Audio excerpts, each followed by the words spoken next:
Rose Hall wasn't the kind of place you'd expect horror to hide. With its picturesque streets, tree-lined parks, and tightly knit community, it was the kind of town where people didn't lock their doors at night. Everyone knew everyone else, and everyone trusted Evelyn Moore. She had worked at Rose Hall General Hospital for nearly 2 decades. With her silver blonde bun, soft voice, and ever-gentle hands, she was seen as a gift from God. Evelyn worked nights, the graveyard shift. She said she preferred the quiet. And when patients pass away, it was always Evelyn who stayed behind to clean them up, whispering final prayers no one else could hear. They called her the Angel of Mercy. But angels, as the town would come to learn, can sometimes be the most terrifying monsters of all. The quiet deaths. Between October 2023 and March 2024, 10 patients died unexpectedly during Evelyn's night shifts. The patients varied. Some were terminally ill, others recovering from surgery. One was even scheduled for discharge the following morning. But every death was chalked up to complications, natural causes, or simple bad luck.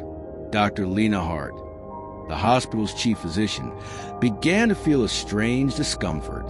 Too many coincidences, she noted in her private journal. But Evelyn was beloved, adored by staff, praised by families, and trusted by doctors. No one wanted to question her, except for Mia Alvarez. Mia was a 26-year-old nursing intern, fresh out of university. She idolized Evelyn at first, until she began noticing inconsistencies. Records of drug administrations were either missing or overwritten. Patient monitors were sometimes turned off during Evelyn's watch. And Mia couldn't ignore the eerie calm that settled over the ward whenever Evelyn was around, like a fog no one could see, but everyone felt. The turning point came in February 2024, when a young man named James Holloway died unexpectedly. He was only 34, recovering well from pneumonia, and laughing with his wife just hours before his death. His chart noted he had received pain medication, a drug called Lorazepam, but pharmacy logs showed none had been dispensed. That night, Mia watched Evelyn. She followed her down an unlit hallway leading to the hospital's south wing, a part of the building closed after a fire in 2021. Evelyn entered a rusted door with her old ID badge and didn't emerge for nearly 30 minutes. When Mia snuck in the following night, what she found was horrifying. The shrine and the boy. The unused room had been transformed into something between a chapel and a nightmare. On the walls, photos of patients who had died under Evelyn's care, their faces marked with black XS. Their wristbands, stained with what appeared to be blood, were pinned underneath. Candles circled the floor, their wax hardened into grotesque shapes resembling teeth. In the center lay a nurse's uniform, Evelyn's, torn, burnt to hem, and soaked in something dark. But what stood out was a single yellowed piece of paper taped to the wall, a child's drawing. It showed a woman with hollow eyes, long arms, and blood-red lips standing over a hospital bed. The child had written just one word. She whispers. It was signed, Liam, age 7, Liam Collins, a terminal cancer patient from 2018. Evelyn had cared for him during his final weeks. Mia dug through archive files and found Liam's case. He'd been terrified of Evelyn. Nurses noted his constant nightmares. One nurse even reported Liam saying, "She makes him leave when she sings." His death had seemed peaceful, too peaceful, with no support from a hospital board who feared scandal more than murder. Mia turned to a friend in the local police department. Detective Aaron Blake agreed to help quietly. What they uncovered would rattle Rose Hall forever. Exhumations of 3 former patients revealed identical causes of death. Asphyxiation without external trauma.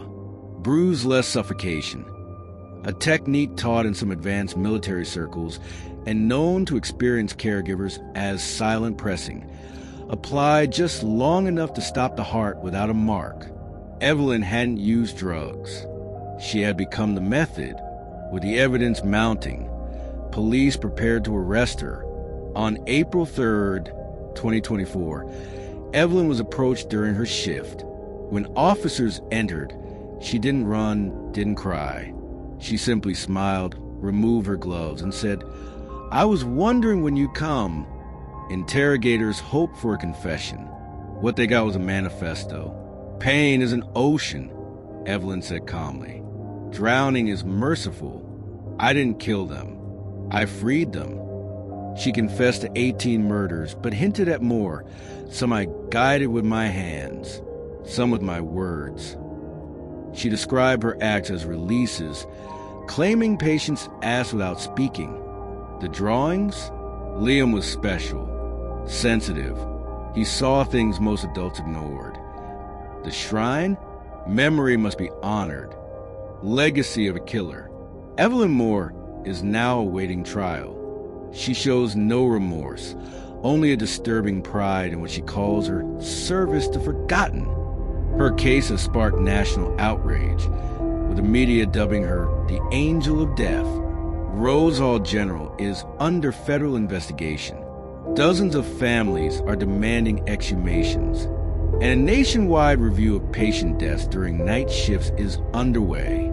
Mia Alvarez left the hospital shortly after Evelyn's arrest. She suffers from nightmares, many of them involving children's drawings left at her doorstep. Just last month, one appeared under her windshield, a figure with long arms, no eyes, and a red mouth.